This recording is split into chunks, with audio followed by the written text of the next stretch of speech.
No päivää, Tuure. Päivää, Savutuvan emäntä. Tulit moottoripyörällä.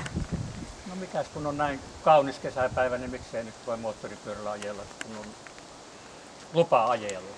No se on ihan totta ja tämä moottoripyöräkin on hyvin kaunis, mutta tämä ei ole kyllä mikään ihan tavallinen peli.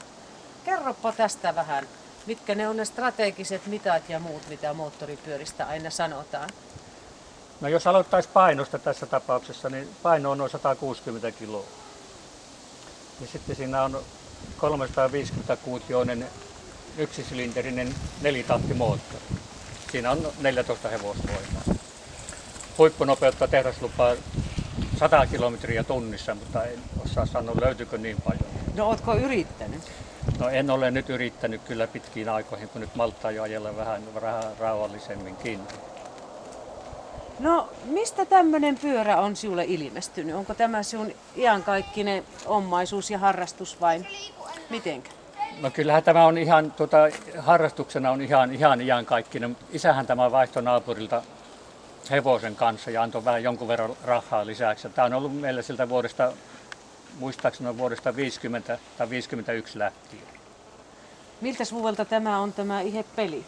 Tämä on vuodelta 1948 ja tämä mallimerkintä on BMW R35. Onko tämmöisiä pyöriä miten paljon vielä liikenteessä? Onko sinun vastaan tullut joku tämmöisellä? No ei niitä juuri vastaan tule, mutta kyllä tuolla joissakin kokoontumisajoissa niitä näkee ja ehkä veteraaniralleissa ja sellaisissa. Kyllähän tämä silloin aikanaan oli hyvinkin yleinen Suomessa. Myöskin tällä BMW-merkillä sekä sitten muutama vuosi sen jälkeen, kun oli nämä Itä-Saksan, Länsi-Saksan väliset sovittelut tehty, niin sitten se muuttui EMW:ksi ja sitten vähän malli muutenkin vähän muuttui, mutta periaatteessa aivan samanlainen periaaterakenne. No siellä tupsahit tänne Kesälahden museoalueelle tällä museomoottoripyörällä. Onko sulla tämmöistä museaalista harrastusta enemmänkin verissäsi? Kyllähän minulla on näitä vanhoja moottoripyöriä, vielä 2 kappaletta jäi kotiinkin sinne. Siellä on vuoden 1985 mallia BMW K100 ja sitten on myöskin sellainen venäläinen IC, jonka vuosimalli on 58 ja sekin on 350-kuutioinen ja sitä nyt pitäisi tässä alkaa laitella sitä IC:tä ja miten nyt tässä sitten aika ja into riittää. Mutta kyllä se tässä tapahtuu lähivuosina. Siellä ihe kunnostat ja laitat, että sulla on tämmöistä tekniikkamiehen vikkoakin. On sitä sen verran, että kyllä tämä on minun laittama. Siinä on koneistustöitä teki moottorikoneista, mutta maalaus ja kokoonpano ja osien hankinta ja kaikki kyllä se on minun tekemä. Jotta pyrkiikö Kesälahden naiset ja tytöt miten hanakasti kyytiin tämmöiseen peliin? Tuo vähän arkaluontoinen kysymys. Miten hän siihen nyt vastaisi, että säilisi oman arvon tunto ja merkin, ja myöskin se ja sitten myöskin pyörämerkin maine. Ja kyllä sanotaan, että kyllä pyrkii. Hyvä. Esittelepä Tuure vielä tästä tämän pyörän erityisiä yksityiskohtia ja semmoisia merkittäviä asioita. No niin, tämä pyörä kun on sellaista rakennetta, että siinä ei ole takana jousia ensinkään.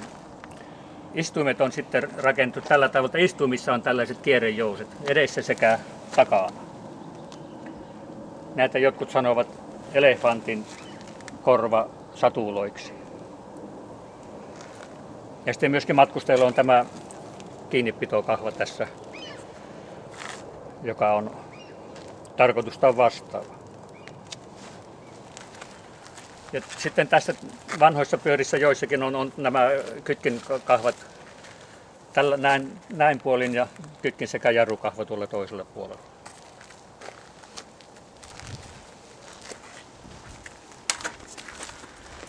Ja sen lisäksi merkille ja mallille tyypillistä on tämä käsivaihde. Tässä ei ole muuta kuin käsivaihde. Siinä on 4 vaihdetta eteen eikä muuta.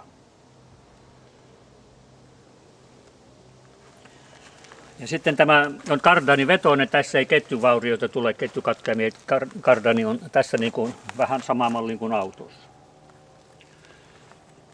Eikö siihen jää lahekkiin? Ei siihen ole tähän mennessä jäänyt.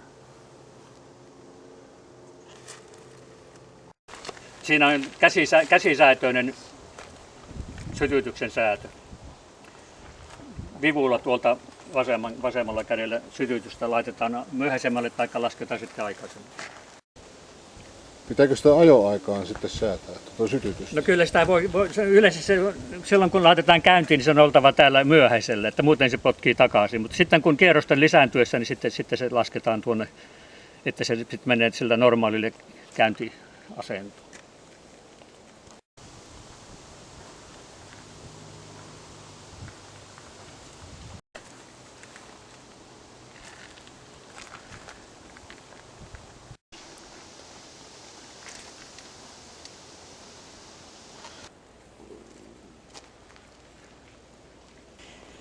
Sanoit, että et ihan 100 ole tällä Kyllä kai ajanut, se on mutta siellä miten 80 kilometriä tunnissa se suurin matkavauhti, että tehdas lupaa sen 100 kilometriä, mutta ei Ainahan ei, ne luppailee.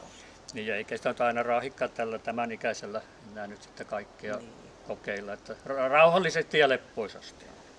No, minä toivotan sulle mitä mukavimpia ajeluita tänäkin kesänä ja tulevina kesinä. Ja otahan kyytiin, jos minä huijon tien varressa. No kiitos tarjouksesta myöskin. Kyytiin kyllä sitten sopii. Selvä.